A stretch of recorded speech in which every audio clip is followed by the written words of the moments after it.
জুলাই আগস্টের বৈষম্য বিরোধী আন্দোলন চলার সময় সংঘর্ষে হতাহত হন বহু মানুষ। দেশে সরকারি বেসরকারি হাসপাতালে যাদের অনেকেই এখনো চিকিৎসাধীন। আহতদের বেশিরভাগই গুলিবিদ্ধ, মারাত্মকভাবে আহত। অনেকেই আছেন জীবন মৃত্যুর সন্ধিক্ষণে।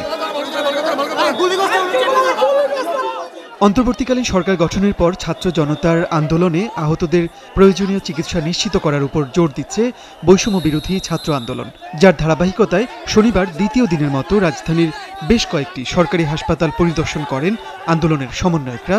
সাথে ছিলেন স্বাস্থ্য অধিদপ্তরের কর্মকর্তারা।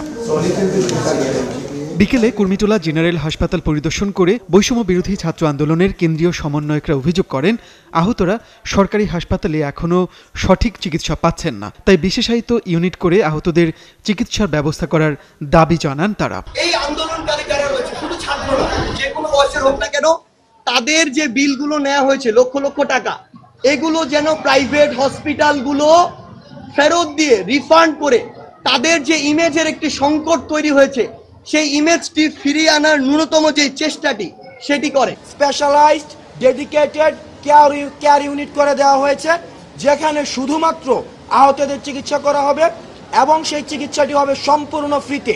বৈষম্য বিরোধী ছাত্র আন্দোলনের হাসপাতাল পরিদর্শন কর্মসূচি চলাকালীন দুপুরে স্বাস্থ্য অধিদপ্তর নতুন এক নির্দেশনা জারি করে, যেখানে বলা হয় ছাত্র জনতার আন্দোলনে যারা আহত হয়েছেন সরকারি হাসপাতালে তাদের বিনামূল্যে চিকিৎসা সহ যাবতীয় চিকিৎসা ব্যয় বহন করা হবে।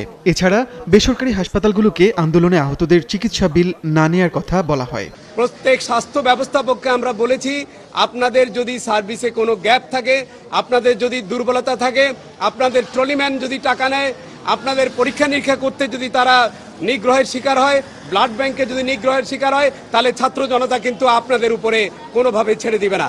বৈষম্য বিরোধী আন্দোলনে আহতদের চিকিৎসার কোনো ব্যত্যয় হলে সংশ্লিষ্ট হাসপাতালের বিরুদ্ধে কঠোর ব্যবস্থা নেওয়ার কথা জানিয়েছে স্বাস্থ্য অধিদপ্তর। আচ্ছা, ঠিক আছে। মনির মিল্লাত, ৭১, ঢাকা।